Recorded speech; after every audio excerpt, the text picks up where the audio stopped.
Assalamualaikum warahmatullahi wabarakatuh. Alhamdulillahirabbil alamin. Allahumma shalli ala sayyidina Muhammad. Lagu yang sangat indah sekali, menyentuh kolbu dan merasakan ketenangan. Assalamualaikum Bang Mustafa. Waalaikumsalam warahmatullahi wabarakatuh. Saya senang banget ini hari ini tim TKI News bisa hadir ke rumah Bang Mustafa. Aku manggilnya Bang aja ya. Siap. Karena ini kan lagi di Limo Depok dan udah jadi warga Indonesia juga. Kira-kira tahun berapa Bang waktu di Indonesia? Jadi masuk ke Indonesia 99, kita jadi WNI tahun 2011. 2011. Allahumma shalli. Berarti udah hampir 9 tahun ya. Luar biasa. Apa kabarnya Bang? Alhamdulillah luar biasa. Alhamdulillah. Nyanyi-nyanyi. Aku sebenarnya pertama kali denger debu itu waktu Bang Mustafa itu dulu ngisi di kantor wali kota Depok. Oh. Ingat gak? Yang mana yang acara masjid? Aku lupa nama acaranya. Jadi waktu itu aku masih sekolah. Oh, jadi waktu itu diundang, terus waktu itu debu tampil. Luar biasa. Luar biasa. Saya orang Depok juga berarti. Sebuah kehormatan. Enggak, karena waktu itu mondok di Depok. Oh, di Alam Media. Oh, di Alam Media. Jadi ini bisa hadir langsung mewawancarai, ini sebuah kehormatan, sebuah kebanggaan juga, apalagi bisa langsung di tempat majelis di kantornya debu ya Bang ya. Ya, rumah. Begitu nyampe sini hawanya beda banget. Ini sebuah sebuah zawiyah lah. Ya. Taman di kalau zawiyah kan bahasa Arabnya itu artinya pojok di surga gitu. Iya, ini pas banget kayaknya di pojok nih. Iya benar. Sini juga ada Bang Lutfi. Ya. Apa kabar Bang? Alhamdulillahirabbil alamin. Terus juga ada Bang Rafli sama tadi vokalis Mbak Mariam. Tadi suaranya luar biasa. Saya baru pertama kali denger live ini, teman-teman sahabat TK News. Kita ini acara ngopi, tapi kita terbuai tadi, betul ya? Sama kalimat di atas tuh, mabuk cinta saya langsung. Masya Allah. Jadi TK News kali ini mendapatkan kebahagiaan luar biasa di tengah kesibukan Bang Mustafa. Beliau menyempatkan diri untuk bisa berbincang seputar pengalaman bertarekat beliau, pengalaman bermusik, kemudian juga kita nanti akan berbincang juga bagaimana mengembangkan tarekat melalui kesenian dan kebudayaan. Itu yang salah satu yang saya lihat dari Bang Mustafa, karena beliau ini adalah musisi, pengusaha, tapi juga sekaligus sebetulnya orang yang menyuarakan nada-nada dan syair-syair sufi melalui untayan-untayan nada-nada yang sangat indah. Debu itu ya Bang. Debu. Kalau boleh bercerita nih Bang Mustafa, sebetulnya debu itu awal terbentuknya seperti apa itu? Waduh. Awal terbentuknya debu sebenarnya kan aslinya kita kan sekitar, ini berita juga mungkin buat di Indonesia agak sedikit basi, tapi kita ulangin lagi apa ya. Awal datang kan orang-orang tarekat dari murid-muridnya Syekh Fattah. Nah, hijrah sekitar 70 orang. 70 orang. 10 orang saat itu masih belum musik, lebih ke lagu-lagu salawat aja buat yang di rumah gitu. Termasuk juga lagu tadi aslinya kan kita nyanyikan itu aslinya dalam bahasa Spanyol. Waktu sempat tinggal di Republik Dominika. Nah, jadi lagu-lagu buat di dalam aja, buat keluarga aja gitu.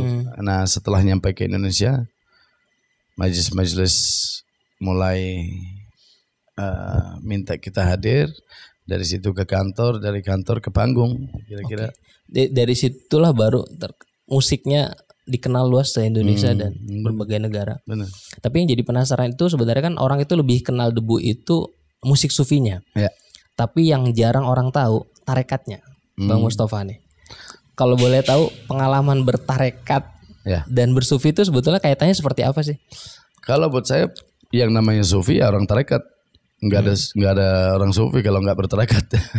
Nggak paham ya aku, ini pemahaman yang kita tahu. Kalau orang tarekat orang sufi itu nggak mungkin jadi sufi kecuali dia bertarekat gitu. Istilahnya khidmatnya, suluknya gitu. Saya baru kali ini dengar ada perbedaan gitu. Kalau memang dari dulu orang tua Syekh Fattah Allahyarham, sekarang makamnya di Luwiliang Bogor. Nah, beliau guru tarekatnya dan ya kita jadi orang sufi melalui wasilah beliau gitu. Itu kalau boleh tahu tarekatnya silsilahnya kemana tuh Bang? Kalau beliaunya itu pegang ijazah 4 tarekat itu dari pertama itu Syadziliyah. Dari Syadziliyah setelahnya ada Chishtiyah, lalu Rufa'iyah, lalu Qadiriyah, seperti itu. 4 tarekat. Subhanallah. Ini yang jarang orang tahu nih, karena saya sendiri sebetulnya Syekh Fatah itu lebih dikenal sebagai pendiri debu ketimbang dengan tokoh Syekh. Jadi mungkin harus juga sedikit diketahui kalau beliau itu debu itu dakwahnya. Debu itu dakwahnya. Dakwahnya, istilahnya kendaraan buat menyentuh hati orang. Nah, giliran udah hati tersentuh dan orang pengen bertarekat itu lain cerita gitu. Artinya bahwa itu istilahnya dalamnya gitu. Oke. Seperti itu. Jadi debu itu alatnya berarti. Alatnya. Kendaraannya aja buat ketuk pintu-pintu orang gitu. Daripada kita datang marah-marahin nyanyiin gitu. Tapi sebenarnya lebih nyentuh ini loh lewat musik sebenarnya. Kalau kita lihat bukan hanya di Indonesia tapi sejarah Indonesia juga sama. Gini, satu pemahaman yang kita dapat di Indonesia ya. Terlepas orang mau ikutin apa enggak, terlepas dari yang disebut dengan Wahabi atau orang garis keras atau apa, tetap rata-rata Islam nyampe ke Indonesia melalui para wali songo. Betul. Jadi kalau sekalipun mungkin andai saja kita enggak mau ikutin, menurut kita enggak benar, tapi kalau masih bersyukur atas keislaman dirimu hari ini, berarti harus berterima kasih pada mereka. Gitu. Allah maksudnya. Seperti itu. Karena memang para sufi yang bawa kok dari dulu gitu. Dan ini yang harus orang Indonesia pahami bahwasanya memang Indonesia itu dibawa oleh para sufi. Benar. Dan itu bukan sesuatu, itu udah kalau bahasanya mu'tabar udah pada tahu semua gitu. Cuman kadang-kadang nggak dikaji, nggak difahami. Terlepas mau ikutin apa enggak. Kalau kita hanya lihat negara Indonesia Islam terbanyak sedunia. Ya, paling banyak penduduk Islamnya di Indonesia. Jadi minimal berterima kasih kalau merasa beruntung dirimu sebagai orang Islam gitu. Seperti itu. Nasionalis sekali. Nih hebat, luar biasa. Saya mau tanya sama Bang Lutfi. Bang Lutfi berarti aktivitas di debu ini sebagai apa nih? Lebih aktivitas megang apa nih di debu? Kalau saya di grup musiknya dari dulu perkusi. Oh, perkusi. Jadi perkusi dalam artian selain drum. Kayak sekarang biasanya saya main darbuka. Terus ada ini namanya bendir. Terus ini salah satunya rik. Jadi biasanya saya ada tabla juga dan banyak rakyat-rakyat yang lain. Karena perkusi itu paling banyak, kecil-kecil yang segede gini ada, gitu kan. Segede gini ada, yang besar sekali ada. Ya itulah banyak pilihan untuk saya berekspresi gitu. Apa sih Bang yang dirasain waktu ikut mainin musik tuh? Apalagi bawain musik-musik sufi itu. Nah ini pertanyaan agak sulit nih. Sebenarnya kalau musik sufi itu lebih ke maknawi kalau menurut saya. Yang membedakan musik sufi sama yang bukan sufi ya dari teksnya, lirik ya. Ya dari liriknya, terus mungkin dari komunitas yang membawakan ya, walaupun musik itu tidak berlirik tapi karena komunitas sufi jadi otomatis ya. Otomatis musik sufi begitu, karena yang main orang-orang sufi. Dan juga musik itu memang lebih ke dalam ya, ke spiritual. Jadi kalau tidak ada sisi spiritual dari musik ya, musik itu kering ya. Ya apapun itu, misalnya rock and roll atau apapun yang jenis genre-genre yang lain, kalau nggak ada soulnya itu bukan, menurut saya nggak dapet gitu. Bukan sebuah musik yang bisa totalitas nyentuh, gitu antara pemain dan alat musiknya gitu. Oke. Aku mau balik ke Mariam. Tadi kan suaranya tuh ngelengking banget ya. Kayak kita berada ke bawah ke nuansa apa gitu waktu dengar ngelengking gitu tuh. Sebenarnya musik sufi itu kan bukan dari hanya lirik ya, tapi juga nanti mungkin bisa dikonfirmasi sama Bang Mustafa ya. Tapi juga dari nada-nadanya juga menurut saya itu bicara, dan itu itu nggak sekedar apa ya, nggak sekedar suara lah, dan itu emang bener nyentuh dan itu saya ngerasain gitu. Kalau dari Mbak Mariam nih ada pengalaman apa nih waktu nyanyiin lagu-lagu itu tuh, ada nggak sih? What do you expect? My What do you feel? feeling? What do you experience when you're singing? Terbang Ya? Terbang, nggak ada rasanya seperti aku bayangin seperti surga gitu. Oh. Ya. Terbang aja Hilang semua. Fana ya? Ya. nggak bisa pikir apa aja, cuman rasa. Iya, itu kan beda banget kayak mungkin tadi teman-teman yang udah dengerin gitu ya. Ini bukan musik biasa nih gitu. Dan kalau ini ke Bang Mustafa lagi nih, balik lagi nih. Sebenarnya dari nada-nada itu emang dapat inspirasinya seperti apa itu? Apa perlu wudu dulu misalnya, sholat dulu atau? Jadi gini, kalau saya jawab pertanyaan itu baru saya masuk sedikit ke mengenai suara ya. Iya.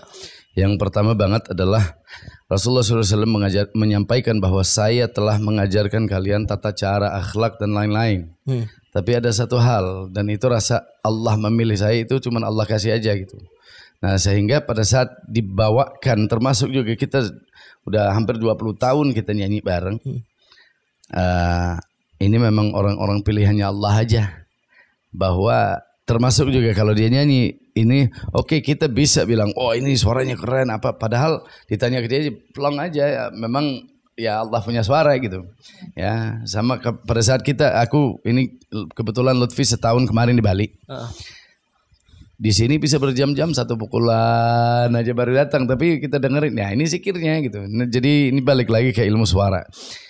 Suara itu dalam Al-Quran dijelaskan sangat nyata, dan itu adalah alif lam mim dzalikal kitabu la raiba fihi hudal muttaqin, bahwa itu adalah tulisan yang tidak ada ragu di dalamnya. Apa maksudnya alif lam mim? Biasa orang bilang rahasia Tuhan. Nah, rahasianya sederhana sekali. Itu bunyinya. Kalau saya ngomong nggak ada ragu. Paham nggak? Iya. Makanya musik kita masuk ke kalangan manapun akan nyampe ke hatinya, bahasa karena universal ya? Karena bahasa Allah gitu. Artinya kalau sudah bahasa Rasulullah SAW dalam bentuk bahasa Arab atau bahasa-bahasa yang lainnya gitu, melalui bahasa yang beraneka ragam itu maka kita mengenal Allah. Tapi suaranya Allah itu tidak berbentuk bahasa-bahasa yang seperti yang tadi setelahnya itu menterjemahkan alif lam mim itu bunyinya, sehingga masuk kemana pun nggak bakal ditolak gitu. Itulah indahnya bermusik gitu. Ini rupanya di sini filosofinya. Sehingga kita kalau beliau kan gendang, kita bawa orang bisa dikatakan yang kafir terhadap Islamnya yang dia tahu. Main ya nggak bakal ada penolakan, malah yang ada asik-asik aja gitu. Iya. Bener ya. Iya. Nah langkah awalnya mulai dari situ, karena jangan istilahnya kalau kasih makan ke anak jangan dikasih piring sama sendoknya, sedikit-dikit dulu, susunya dulu, kalau udah bisa makan dikit-dikit kayak gitu ya. Jadi itu rahasianya. Pantesan saya kan juga belajar ini ya, pernah dapat lah dari guru. Jadi Al-Quran itu perpindahan sanad dari Rasulullah sampai ke kita. Ya. Itu bukan perpindahan tulisan. Ya, perpindahan bunyi suara. Dan ini kaitannya rupanya di sini. Jadi gini, contoh kalau Al-Qurannya tidak dibunyikan, itu jadi buku saja. Betul. Tapi apabila dihidupkan dengan suaramu, maka jadi Al-Quran. Seperti itu. Betul. Dan orang nggak bisa disebut dia punya sanad Al-Quran kecuali dia membunyikan Al-Quran di hadapan gurunya, itu disebut talaki. Subhanallah. Jadi ini rahasia dari bunyi yang selama ini mungkin kita abai. Kalau Habib Ali Al-Habsyi, Samtud Durar, beliau ada syairnya. Qala al-fatal Habsyi, qad ra'allah man 'ala as-sawt at-tarab. Allah telah menjaga mereka yang bermain-main dengan suara gitu. Makanya hidupnya musisi agak enak gitu. Kerjanya apa? Cuma bunyi main-main dengan suara Allah gitu. Seperti itu gitu. Istilahnya gini, kalau orang bilang wah ini nggak cocok suara Allah, ntar dulu yang punya suara siapa itu aja. Iya. Jangan terlalu banyak mikir jauh-jauh. Yang punya suara Allah, ya udah berarti suara Allah. Rasain udah, aja. Itu benar. Jadi rupanya di situ. Dan kalau di majelis di zawiyah-zawiyah yang biasa dipakai mungkin di sini ya, itu sering juga berarti di dalam itu bermain musik. Di mana nih? Di sini maksudnya sambil amalannya, tarekatnya tuh. Musik itu sama dengan suara. Bedanya suaramu sama musik adalah suaramu berbentuk kalimat. Kalimat itu buat akal, biar akal bisa terjemahkan gitu. Paham gak? Kalau saya ngomong Yesus Tuhan, ntar dulu. Yep. Karena akal kita nggak terima itu. Betul. Kita punya keyakinan yang lain. Tapi kalau saya ngomong ya udah selesai gitu. Okay. Jadi bentuknya kalimat kalau orang berzikir itu sebenarnya di baliknya itu suaranya, bunyinya gitu. Termasuk Al-Qur'an karena akan ada yang terjadi dalam badannya dia, di dalam fisiknya dia secara seluruh dia Allah menatakan kembali gitu.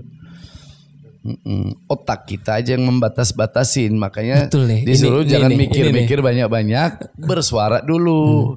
Setelah orang bersuara dengan sendiri, arti-arti contoh kita bisa ambil satu ayat Al-Quran atau Alif Lam Mim aja dari zamannya Rasulullah sampai sekarang, lihat berapa banyak terjemahan cuman bunyinya itu doang gitu. Dan nggak salah semua, benar semua menurut masing-masing keyakinan gitu. Iya. Alif Lam Ra. Itu kan kita dari mana kita bisa tahu itu dibaca Alif Lam Ra? Iya. Kecuali kita dengar dari guru kita. Kalau orang nggak dengar dari guru, dia baca bukan Alif Lam Ra. Persis. Bacanya ular. Iya benar. Ya kan? Atau iler. Iya benar. Tapi iya benar. Jadi benar ya Bang Mustafa. Kita tuh sering ngebatasin antara ini zikir, ini musik. Padahal zikir ya suara. Nah, sekarang di dalam mengkaji kita punya badan kita, kita punya pita suara. Suruh orang cari di YouTube kira-kira bentuknya pita suara seperti apa. Lalu gerakan pita suara apabila ada suara yang keluar. Saya kasih contoh sederhana. Kita dengar kalau dipelankan, kita orang sound ya. Jadi dia begini. Setiap bunyinya itu adalah Allah. Makanya segala sesuatu di dunia ini bertasbih. Daun kena daun, suaranya apa? Ya Allah. Termasuk kalimat Allah. Allah itu adalah sebuah bunyi, bukan sebuah dia bunyinya. Contoh ya bunyi sesuatu kena ke yang lain. Dan buka tak ya Allah sama gitu. Seperti itu. Jadi buat orang tarekat semua bunyi adalah zikrullah. Bukan orang tarekat aja. Antum hafid Al-Quran kan? Antum Hafid Al-Fatihah. Oh ya siap. Gak apa-apa. Benar. Tapi di dalam Al-Quran bahwa segala sesuatu bertasbih. Nah itu aja. Jadi kalau memang segala sesuatu bertasbih pun yang kita lihat kehancuran apa itu juga bertasbih di situ. Seperti itu. Jadi kita akhirnya kan hidup lebih indah gitu. Betul. Karena semuanya menjadi ingatan gitu. Iya. Nih buat orang-orang yang hanya membatasi zikir dengan kalimat-kalimat perlu nonton ini nih. Makanya juga kadang-kadang kita lihat orang sufi ngawur-ngawur. Kenapa dia tahu orang ngawurnya aja zikir kok. Ngawurnya aja zikir. Karena dia tahu bahwa ngawurnya aja juga zikir gitu. Allah. Seberapa besar sih sebenarnya pengaruh pengaruh Syekh Fatah itu di dalam bermusik? Kalau bukan karena istiqamahnya beliau nggak ada. Mungkin beliau kan udah pas gabung ke Debu udah jadi musisi. Kalau yang lain-lain kalau bukan karena istiqamahnya memaksakan kita setiap saat juga nggak jadi gitu. Sangat luar biasa. Sangat luar biasa. Nanti insya Allah semua berkahnya memang istiqamahnya beliau, ketekunannya beliau gitu. Allahumma shalli ala sayyidina Muhammad. Kita akan lanjutkan perbincangan ini nanti di sesi selanjutnya. Jadi tetap tongkrong di ngopi, ngobrol perihal ihsan sampai ngelibet nih suara saya. Tapi tentang itu tadi walaupun salah itu zikrullah. Ngobrol perihal ihsan di TKI News. Jadi jangan lupa tetap tongkrongin di setiap Sabtu pagi jam 7 pagi. Kita akan lanjutkan Sabtu selanjutnya insyaallah masih bersama dengan Bang Mustafa. Siap. Assalamualaikum warahmatullahi wabarakatuh. Waalaikumsalam.